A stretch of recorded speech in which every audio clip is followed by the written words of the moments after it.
in this gospel reading from John chapter 14. It's you can tell it's John writing this gospel. It's like you understand certain things, but then you're like, yeah, some of that stuff I don't know what he's saying exactly. You know, what's some of the depth of the stuff going on here? And I can't go through all of it. But when you see how it begins and how it ends, how it encompasses everything here and here, if you love me, you will keep my commandments. So it's kind of setting it up, you know, to keep God's commandments, to do his holy will is so important for us, right? It's an essential part of our salvation. So if you love me, you will keep my commandments. And when we look at that, man, it's like a stab in the heart too, because it's like, okay, who does that? Who actually ever perfectly obeys God's commandment? It's like, we can never do that. But we rely on God's mercy and God's grace to help us through that. The important thing here is that we do it generally in the sense that we will it. We have a desire to do it. We want to do God's will. And so we give ourselves to God's will, and we try our best to doing God's will. So, but he continues on, and I will ask the Father, and he will give you another advocate to be with you always, the Spirit of truth, whom the world cannot accept. The Spirit of truth. And then we're realizing that the world cannot accept the truth. It's like everything that the world is going for, it's running in the opposite direction of truth. And one of the things that I've discovered is like, it's kind of a strange thing, but yeah, people in the world, it's like if it's true, if it's good, it's like people are running away from it as fast as they can. They're like truth is evil to them. And what has happened, especially in a lot of the younger generation, you know, we look at it and we say, why are they that way? It's just illogical, and it doesn't sound right. You know, why would you run away from truth when you say something is truth? Well, one of the problem is that truth has been beaten over the head. And it's been used as a tool to beat people. Do this or else. Do this or else. This is how it is. This is what the church says. Blah, blah, blah, blah. And it's like, okay, that's beating somebody's self over the head. You can't beat somebody's self over the head. And when you do that, they start to lose the aspect, they start to lose the idea and the understanding that in truth is beauty and goodness. Truth, beauty, and goodness always comes together. It always comes together. And most people in like the younger generations, they don't understand that. They think truth is not beautiful, it's hard and it's cold. It's something that I have suffered from. So it's like they're viewing it as something that causes suffering. And so it's like, okay, well, how do you deal with that? First of all, you got to realize that truth is beautiful and it's good. And it brings things together well. First of all, what is truth? And when you say it from just a merely philosophical, human way of thinking, taking religion all out of it. Truth is good. When the sense you learn from science, and you can develop science, and you can benefit from what you learn from science. Those are truths that we can learn. And so we can have a refrigerator. We can have heat when we want heat, or we need heat, and we can have air conditioning when we should have air conditioning. We can have planes, and we can have automobiles. And we can even have, using those truths, we can even have the luxuries that we can build and design in our cars, in our homes. And in that, we start to see a beauty in truth. Because through what we learn in science, these truths, we can build a beautiful car. We can build a beautiful home. Because it is what it is destined for. Kind of give you an example of this idea. My eyes. Okay, I need glasses. You know, my eyes aren't that bad, but I need glasses to see. I really need glasses to drive, even during the day. I really need them. I mean, I can guess where I'm going. You know, I can guess where the line is at with my stigmatism in the middle of the night. That's one of the reasons why I actually found I needed glasses. I couldn't see the center line. So I realized I needed glasses. And so I couldn't do what I wanted. When a doctor applies the truth of science, and then I can have glasses, it allows me to do what is good for me, right? So I can go out, I can avoid accidents because I can see. I can read now because I can see. And that's the goodness of truth. It helps us to come to fulfillment and to come to joy. And when you start to look at like even music is beautiful. Because, you know, when you learn music, you have to learn truths about the music. And you have to practice it. And so you're developing an art to be able to play music, and it comes out as beautiful. You see also in sports, isn't it beautiful to see the Cubs win the last World Series? Is it just because I'm a Cubs fan? No, because there's a lot of people who are not Cubs fans that say that was a good thing. It was beautiful. Why? Because you see these sports players play well.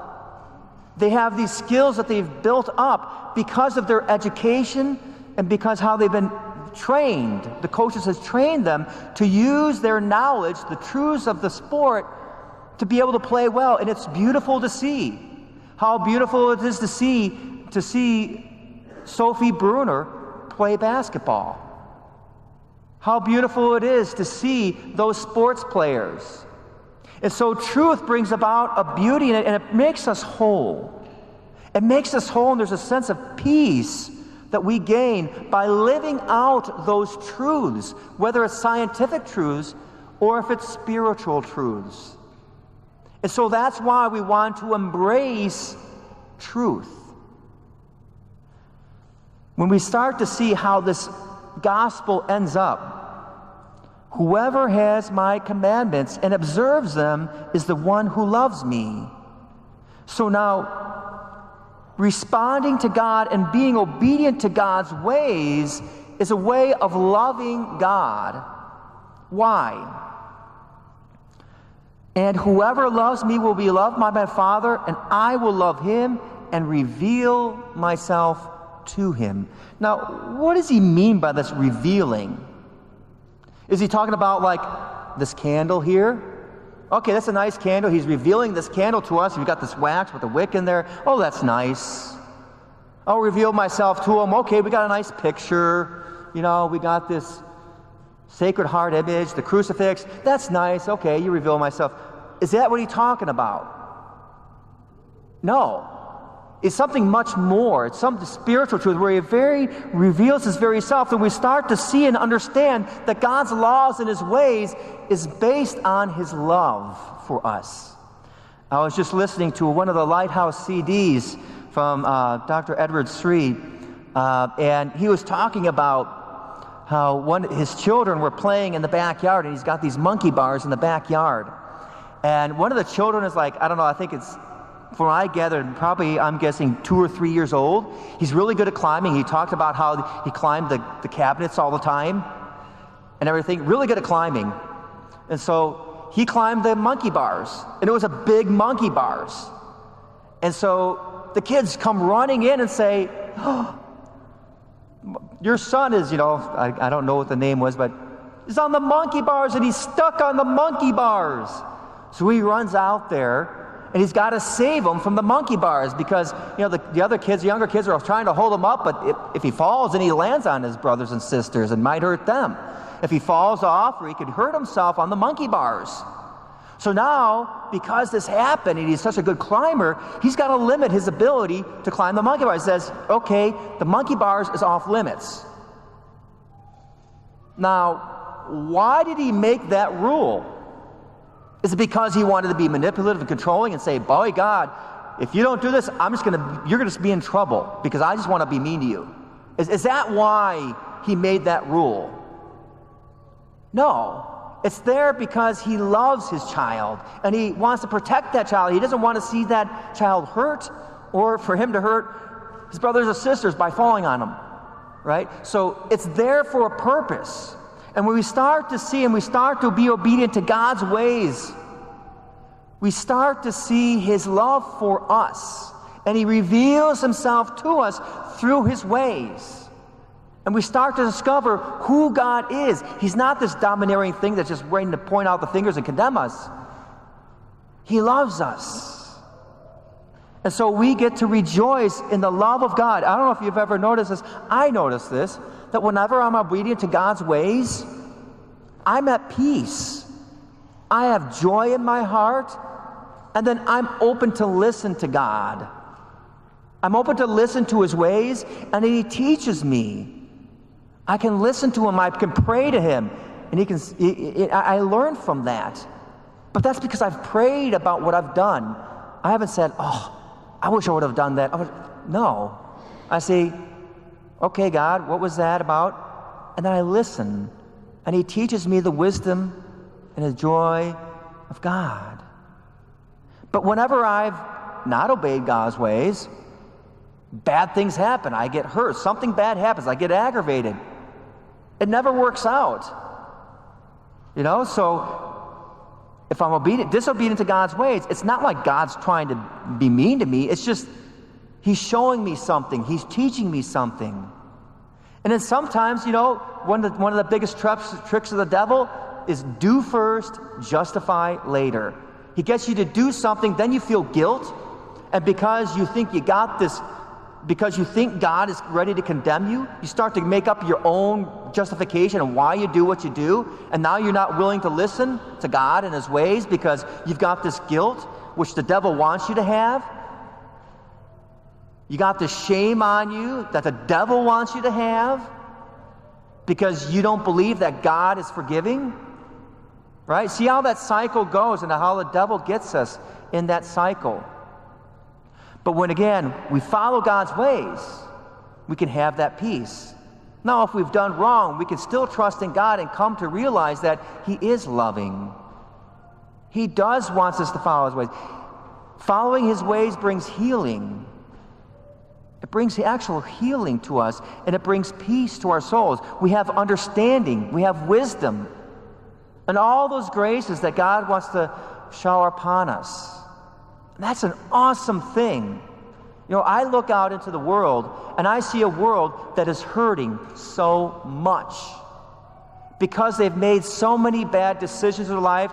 They've sinned, they've offended God, but they've hurt themselves and they've hurt others. And because they don't believe that God is loving, they run away from God, and therefore they run away from church. And because they run away from church, like if I try to communicate with them, they're going to run away from me as a priest. All they know is they see a collar and they say, their heart starts spinning and they run away and they think I'm going to be mean to them. And I'm like, I didn't do anything. I'm just trying to share with you God's ways, but they won't even listen to me. So now this is your job. So listen, this is your job. You come in contact with people I would never come in contact with. Because they will talk to you about their issues, but they won't come to me because they're so afraid of me because of what they think God is. So that means you have to be a witness of God's goodness and his mercy and his love. That means you have to share with them the goodness of God and the beauty of their faith and the beauty of following God's ways. And it's not something forced upon them. But if the conversation comes up, be willing to have that conversation. If you're still in a situation where you're still struggling with trusting in God and believing that he is merciful, then open up your hearts that little bit more. Just crack it open a little bit more. Just be willing to take that one step, or if it's a half a step. Open your hearts up to God's and his ways and know that God is giving us his ways to save us. To save us from ourselves, to save us from our own emotions, to save us from our own ways. Because our own ways is what brings us pain and suffering. And following God's ways is what brings us peace and healing, reconciliation, and we become the people we want to be. And so we rejoice in that great gift. And I challenge you, and I I hope you would be willing to bring that good news to others so that others may too know, that our culture may too know and be saved, so that we can be a people of God and we can be a good and holy society where we build each other up and we can be a true light to the world. That's so important. What the Catholic Church and what Jesus Christ has to offer is the remedy of the pains and the sufferings of this world if we open up our hearts to it. Can you imagine how this world would change? How hearts would change? How souls would be healed if we do just that?